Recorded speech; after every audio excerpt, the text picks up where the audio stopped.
Hey guys, you're watching Team Starcraft. My name is Joe Starcraft, and this is my cast. Today is Request Wednesday, and on Request Wednesdays, I do whatever you guys want me to do. So, for example, you could leave a comment about what kind of matchups you want to see, or you can send me an email on my teamstarcraft2@gmail.com, and you can send me a replay about a very good game that you guys had, and I can cast them. So, or sometimes I will criticize a little bit and kind of go crazy over very little things, but don't worry about that. I'm like that in general. You play with me 3-on-3 or 2-on-2.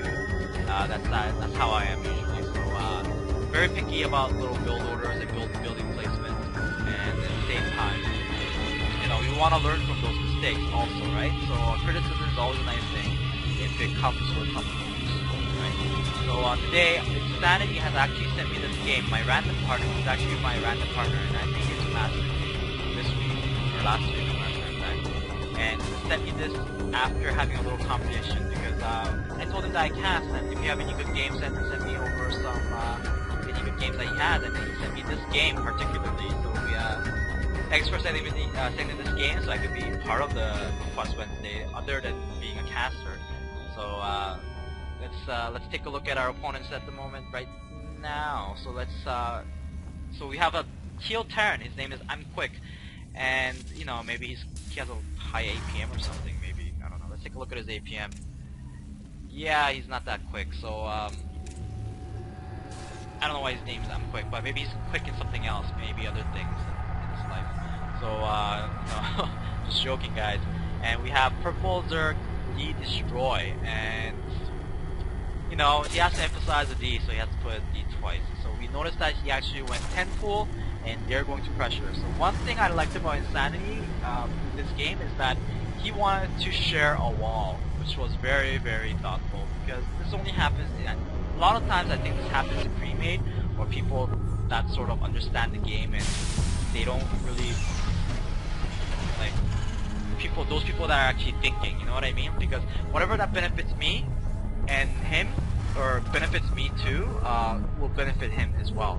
So what I realized about Master 2-on-2 random games is that a lot of players do whatever they want, and sometimes they would not even scout and question me when I ask, could you go scout, and I would be playing Zerg, and I would not want, if I'm going 10 or if I'm going 14 pool or anything like that, I don't want to be sending my drones out to scout, because those are like drones. Their value is a lot more higher in my opinion than SCVs, because drones cannot be produced. Well, when drones are produced, you cannot produce your offensive units. So it kind of like, it's a bottleneck. Like drones are like a bottleneck that prevents you from building other units, even though it's an investment towards having a higher production. So having said that, drones are, and larvae is very limited in size too. So it's very drones, same thing, same kind of concept as in Starcraft 1. Drones are very important. More important than SCVs. Because of the other fact is that they sacrifice themselves to build buildings. So if you're Terran, or if you're Toss, you have a Zerg partner, you should be scouting for this. We have a Ling actually coming in to scout our wall here, and my partner, if you have looked at the chat box, he has actually opted to go Hellion, and I have opted to go Tank. So if you have noticed my build here, I actually went second refinery before the factory, because a lot of times I realized that having heavy gas and in a cozy situation like this where my partner and I are well protected, I think in my experience it's better off just having more gas, and especially if I'm going a tank build, it's always nice to have more gas. You never have gas. So actually the Purple Zerg has opted to go Lings and Banelings to pressure our wall, try to break it through, and hopefully destroy us. But let's take a look at what Teal Terran is doing. If he's going Marine Marauder build, he might be able to supplement this army very well, but he actually decided to go Siege Tanks. And I'm actually against this build where you go Marine Tank this early, because you're not, if they notice, I'm actually going tanks as well. And we have a bunch of Lings actually coming in, and many Lings are actually being picked off before they actually attack, but he managed to take off and destroy the bunker and supply depot and the bunker that was being made behind it. And we have 4 lanes coming in, trying to get some kills out of this, but unfortunately they do not. These Hellions take care of the rest of the invading link, and we have 1 siege tank hitting at our supply depot. And the supply depot needs to be fixed very fast, but you know, always auto repairing SCVs are always a nice thing. I have my SCVs actually going to the supply depot that is at red at the moment, fixing Insanity supply depot. It's gonna buy some time before the supply depot gets destroyed. And I'm actually surprised because Zerg has not opted to expand. He does not have expansion. He did not opt to destroy this block here. And their high yield expansions are very nice. I don't understand. Maybe they should be destroying that at the moment because maybe they feel that they can pressure us all the way for a victory. This is what I'm getting right now, because if a Zerg does not expand, they're actually going all in. And if a Terran, I'm not sure what he's building right now, he's actually building triple reactors. What's going on? Can he even afford this? I'm not even sure if he could afford this with 2 factories.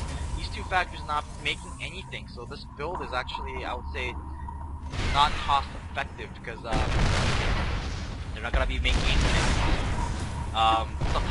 Sometimes they won't be making anything, sometimes they'll be making something. So I'm not sure if this build is actually smart. So we have more units actually coming in, but these siege tanks are being taken out because of this extra vision given by this barracks. And if you could tell, tanks have 13 range, but their vision is only 12. So this actually allows them to, I'm not sure if their vision is 10 or 12. I'm not sure exactly. So that actually allows them to snipe other siege tanks if you have vision.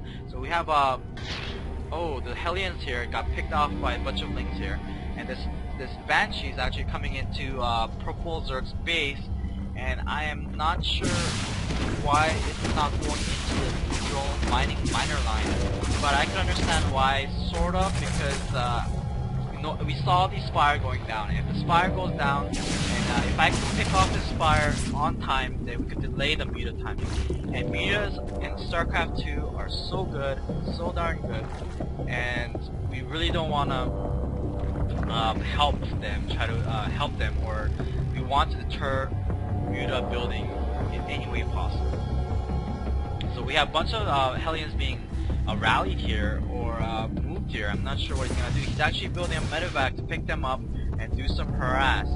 So I have this Banshee here just, you know, chilling here, and one of the mistakes I made is that this Banshee should be moving around, going into Teal's base and trying to harass. That's the whole entire purpose of Banshee is to harass other things. And those are, you know, he already built 2 queens, and I'm not sure if 2 queens take on 2 banshees, because 2 banshees will kill 2 queens, but 1 queen will kill 1 banshee. So those little things I need to know what to say. And 3 mutas have already popped, so might as well aim at the Spire at 295 life. And hopefully if Blue drops and he can pick off some drones, that would be very, very good. And we have Insanity dropping in, trying to take off some drones. Let's take a look. Oh, first aim goes off. He really doesn't, oh goodness. He really doesn't get anything out of it. I think he got 2 drones, and he could have got so many drones with this attack. So that's quite unfortunate that he did not get a lot of drones. So we have these mutas countering here.